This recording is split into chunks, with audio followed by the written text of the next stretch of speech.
alam nyo, marami na stroke ngayon eh. Hindi ko alam. Yung stroke talagang napakarami every year. At nakakaawa pag na-stroke na yung pasyente, nadidepress na sila, hindi na nila magalaw yung mga kamay nila, either yung right side o yung left side. So meron ka bang tips bilang rehab medicine doctor kung anong magagawa nilang regimen after the stroke para at least bumalik yung lakas ng mga nanghinang parte? So, pag sa stroke rehabilitation po, ang unang-unang pinaka-importante po, kailangan po na-stabilize po yung stroke, tas kontrolado po yung risk factor for stroke. So, wag po kayo mag-exercise o magte-therapy nang hindi po kontrolado o na-identify po yung mga risk factors nyo bakit kayo na-stroke. Then second po, kailangan po tuloy-tuloy po yung pag-inom ng maintenance. Hindi po porket na-stroke na, hindi na po kayo uli may stroke.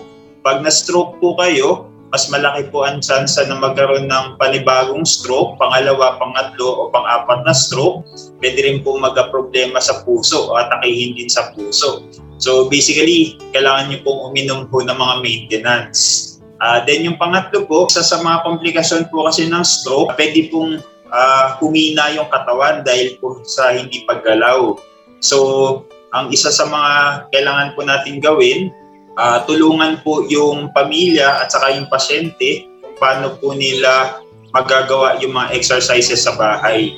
So basically, pag na-stroke po kasi, yung utak nag-undergo po ng reorganization. Ibig sabihin ng reorganization, gagawa po ito ng paraan kung paano po siya magre-reconnect dun sa parte ng utak na na-stroke. So ang pinaka-crucial po dyan, yung paggawa po ng exercise o ng therapy araw-araw. So una po, kailangan pong ituro sa pasyente yung tama pong paggalaw para sa ganun, maalala po uli ng utak yung parte ng katawan. Ngayon po, yung utak po kasi, meron pong kanan kaliwa. So basically, magkaiba po kasi yung mga disabilities ng kanan at saka kaliwang utak. So kagaya po ng sa kanang utak, may mga pasyente po na pag na-stroke sa kanan, nagkakaroon po sila ng neglect. Ibig sabihin po ng neglect, nakakalimutan po ng kanang utak na meron silang kaliwang parte ng katawan. So pag nangyari po yun, medyo mas mahirap po silang i-therapy o mag-recover kasi pag hindi po na-stimulate yung parte ng katawan na yan, kadalasan po hindi na po siya naalala ng katawan. So kung may pasyente... Dr. Jeff, interrupt lang kita. Sinabi mo kanang parte ng utak, iba yung manifestation, merong pag-iingat. So pag sinabi mong kanan parte ng utak, ang nanghina sa kanila, kaliwa. Tama? Apo, kaliwa po. Yung mga pasyente na stroke, pag kaliwa ang mahina sa inyo, ito yung mangyayari na ina-explain ni Dr. Jeff. Sige, Dr. Jeff. So, yung iba pong pasyente na na-stroke po sa kanang utak, yung iba po sa kanila, meron pong tinatawag na hemi-neglect. So, nakakalimutan po ng katawan nila yung kaliwang parte ng katawan. Ang isa po sa mga pwede nilang gawin kung sakali, yung home modification. So, kagaya po nung kama ng pasyente. So, kung na-stroke po sa kanya ay sa kaliwa, pwede po niyang baguhin po yung posisyon ng kama kung saan kung lalapit po yung family member o yung caregiver or yung carer, ang dating po nila ay doon sa left side para mapipilitan po yung pasyente na tumingin o lumingon sa kaliwa. Kasi minsan po, meron po mga pasyente na nagkakaroon po ng neglect sa kaliwa. So, yun po yung isa na pwedeng gawin. Then, yung sa kaliwang utak naman po, ang isa sa mga common din po na problema doon, yung aphasia po, yung pagsasalita. Yes. Dr. Jeff, i-explain lang natin pag kanang utak ang na-apekto, nagko-cross kasi yan, baka malito yung kababayan natin So siguro malinaw sabihin na lang natin na pag yung in-explain mo yung pagkaliwa ng hinang parte, neglect, hindi nila papansinin yung kaliwa. Ngayon naman na pag pinag-usapan, pag kanan naman ang nanghina. So pag kanan ng hina, ang naapektuhan ito nga yung left. Pero baka malito sila kasi nga nagko-cross yung nerves natin So ano naman tong aphasia, Doc Jeff, pag kanang parte ang mahina sa kanila? Yung iba pong pasyente na humina po yung kanang bahagi ng katawan, yung iba po sa kanila meron din pong aphasia o problema po sa pagsasalita o lengguwahe, no? So language problem po. Pero yung iba naman po wala naman. So depende pa rin po sa degree ho ng affectation po sa utak. So kung sakali po na humina lang yung katawan, pwede po sila mag-undergo ng physical therapy. Sa ngayon po, marami po mga government hospital, private clinic na nag-o-offer po ng telerehabilitation para sa mga stroke patient.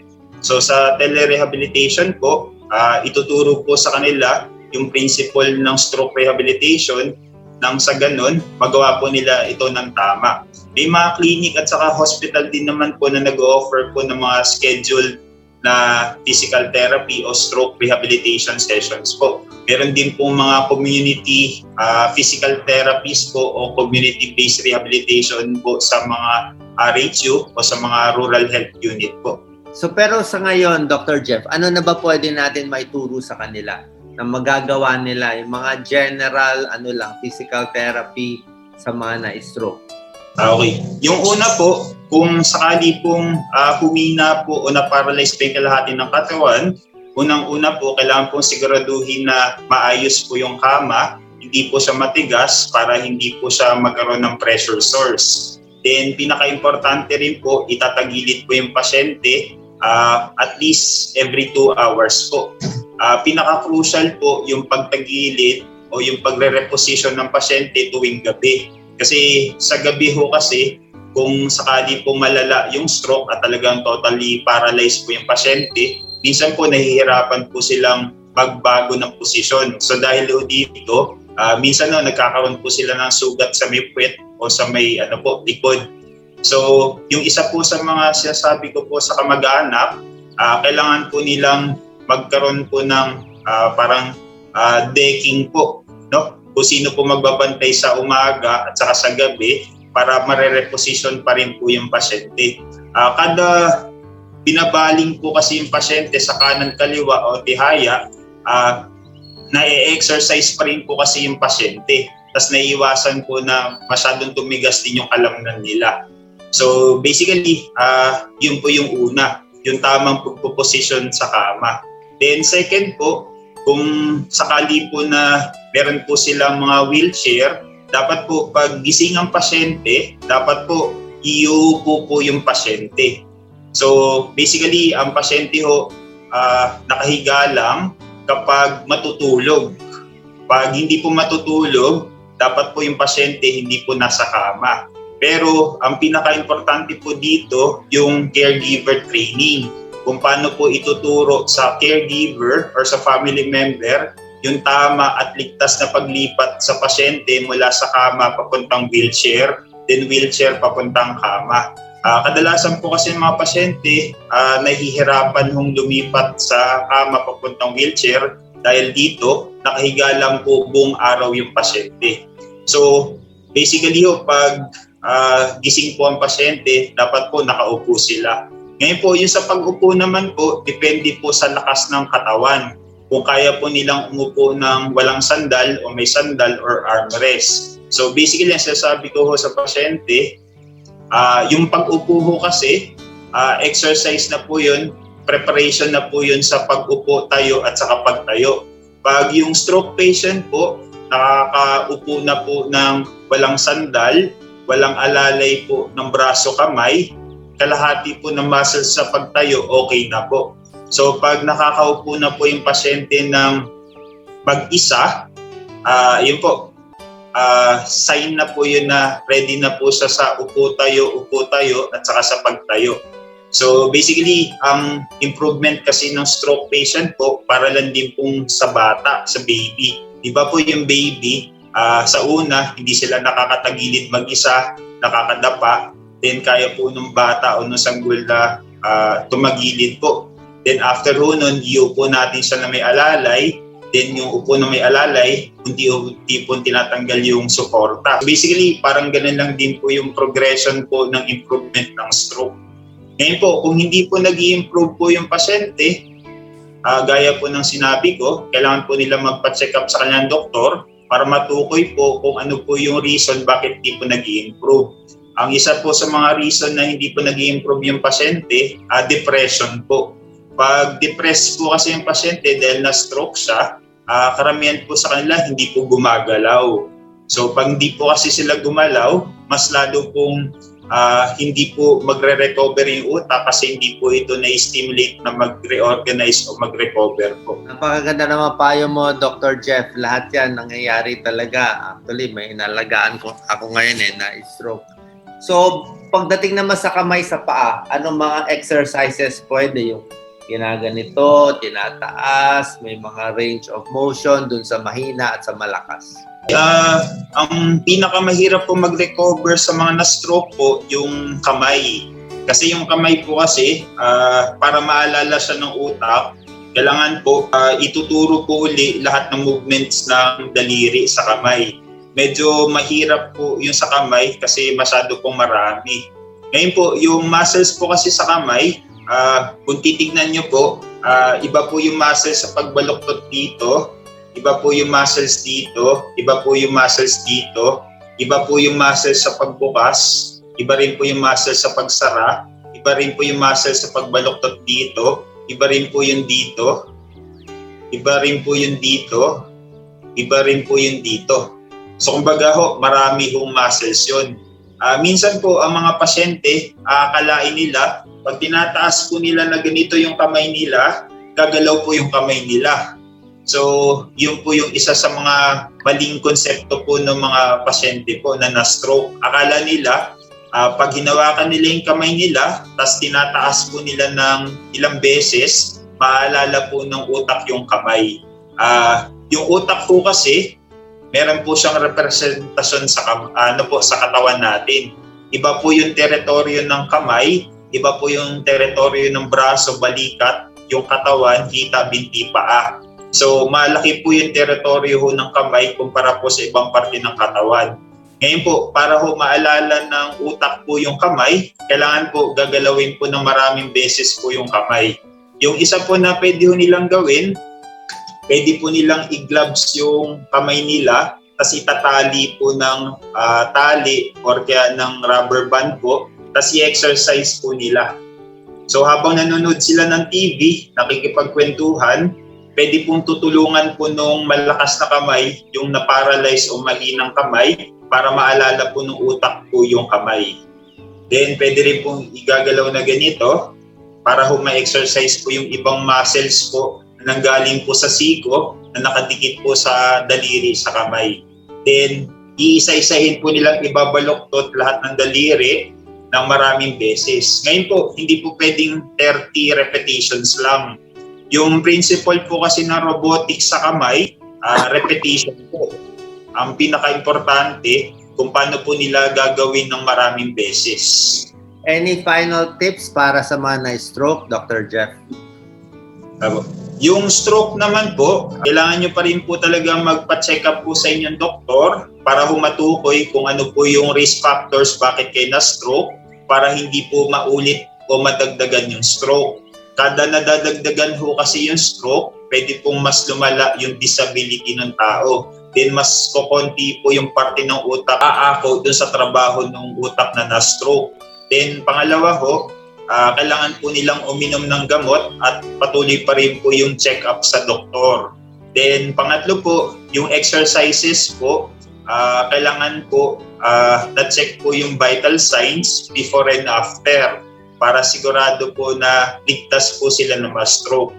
Then kailangan din po, pag nag-exercise sila, hindi po mainit yung lugar, tas hindi rin po sila dehydrated. Then yung isa po, kailangan po nilang pag nag-exercise sila, may kasama sila para ho magabayan ho sila sa tamang posisyon at saka sa tamang execution po at saka mabigyan po sila ng tamang assistance. Ang isa po na pinaka-importante po sa stroke rehabilitation ay kung paano po ito gagawin araw-araw.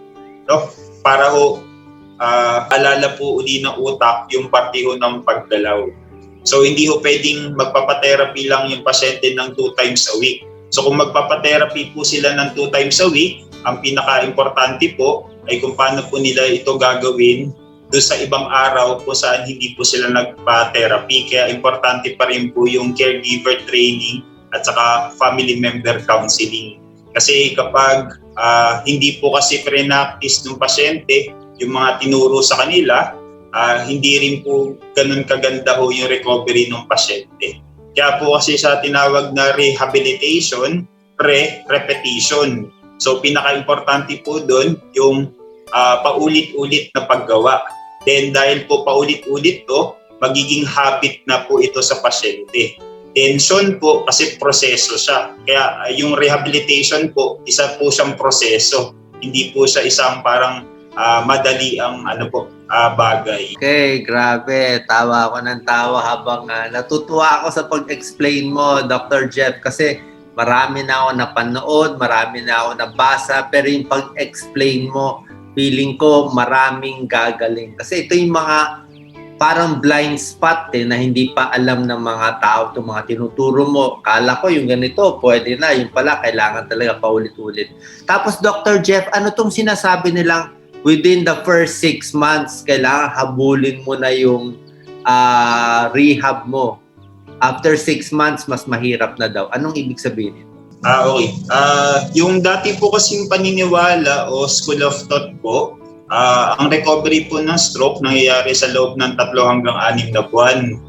So, ngayon po, nung lumabas po yung mga robotics, nakita po nila na maski po after 6 months na po, kung mag-undergo pa rin po yung patients ng therapy po, nagkakaroon pa rin po ng improvement.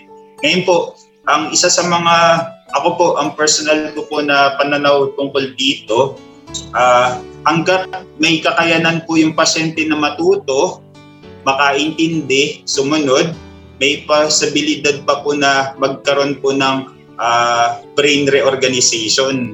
Kasi po, yung mekanismo po sa pagkatuto ay pareho lang din po sa mekanismo ng paggalaw ng muscles po. So, kapag natututo po kasi yung tao, nakakaintindi, sumusunod po, magagawa niya po matutunan po yung dapat po niya matutunan. Pangalawa po, yung motivation ng pasyente, kung hanggang saan niya gustong gawin po yung therapy or exercise. Then yung pangatlo po, yung iba po, yung sa budget. Pero basically ho, ang pinaka-importante, yung pagtuturo po ng prinsipyo sa pasyente na ang utak po, hanggat natututo, nakakaintindi, hanggat sumusunod po yung tao, hanggat po gusto niya mag-exercise, pwede po magbago yung utak. Pag yung pasyente po, wala na pong kakayanan na matuto, yun po, give up na ho ako. Talagang family member training na ho yan. Kumbaga, more or less dependent na po siya. Pero kung sakali pong natututo po yung pasyente, nakakaintindi, as long as willing po yung pasyente na mag-exercise at gawin po yung mga activities, nagkakaroon pa rin po ng improvement. Yun nga lang po, hindi po agarang nakikita ito. Sa ngayon po kasi meron po mga robotics. Yung mga robotics so kasi ang principle pa rin ho niya kasi repetition. So nire-repeat po nung robotics so yung movement. Pero sa Pilipinas po kasi, kokonti pa lang po yung hospital na may robotics. So basically, ang principle ho na robotics, repetition pa rin. So medyo nakakapagod po kasi yung pagpapaulit-ulit po ng exercises. Kaya ho, ang pinaka-importante ho dun, malaman po yung goal ng pasyente. Ako po personally, may mga pasyente po ako na talagang determinado. Pag sinabi ko po na mag-exercise po araw-araw, talaga po nag-exercise po araw-araw. So yung mga pasyente pong nakakaintindi, sumusunod, natututo pa rin. Pag ginawa po nila yung exercises araw-araw ng tama, nagkakaroon pa rin po ng improvement. Then hindi po masyadong naninigas yung kasukasuhan, hindi po masyadong maikli yung muscle tendon, hindi po masyadong deform or halatang na stroke po sila. Sa ngayon po, marami naman po mga assistive rehabilitation technologies na pwede i-offer sa pasyente para mag-improve po sila. Okay, napakaganda, Dr. Jeff. Jeff, minsan syempre nadidepress yung mga ibang patients natin. Sasabihin, edad 70 na ako, 80 na ako, 90 na ako, hindi na ako gagaling. Ano masasabi mo sa ganitong edad? Ano pa rin po yan depende pa rin po yan sa personal factor po yung tinatawag na personal belief at saka yung cultural belief. Sa mga Pilipino po kasi minsan ang naisip nila, since may edad na siya, naranasan naman po niya na mabuhay na. Kaya yung iba pong pasyente o family, hindi na po sila agresibo sa pagpapatherapy o pagpapa-stroke rehab po. Pero yung iba pong pasyente na meron pong personal goal, like for example, pag tinanong ko, ano po ba yung reason bakit nyo gusto mag-stroke rehab? Pag sinabi po ng pasyente na gusto ko kasing samahan yung anak ko sa altar pag kinasal na siya. So pag mayroong motivation o goal yung pasyente, sila pa rin po yung sumusunod. Ngayon po yung mga pasyente po na medyo depressed, ito po yung pag tinanong mo, ano po ba yung reason bakit po gusto nyo mag-improve? Kadalasan nasasabihin lang nila, gusto ko lang maging normal. Pero yung pagiging normal nila, wala pong meaning. So kailangan po kasi may meaning po yung goal o yung motivation nila para po maengganyo po sila na mag-undergo ng stroke rehabilitation. So pinaka-importante po yung goal o motivation ng pasyente. Pag ang motivation po ng pasyente ay wala pong meaning, kadalasan po sila po yung hindi ganun kaganda yung improvement. Kung sakali naman po meron pong goal o motivation yung pasyente, maski po mahirap po yung therapy o yung stroke rehab, sila pa rin po yung sumusunod. Tapos kung ikukumpara mo po yung improvement nila, mas maganda po kumpara dun sa hindi. Okay, napahaba na natin to kasi napakaganda. Last question na lang, Dr. Jeff. Marami sa na-stroke hindi makadumi, nako-constipate ng isang linggo kasi nga hindi gumagalaw.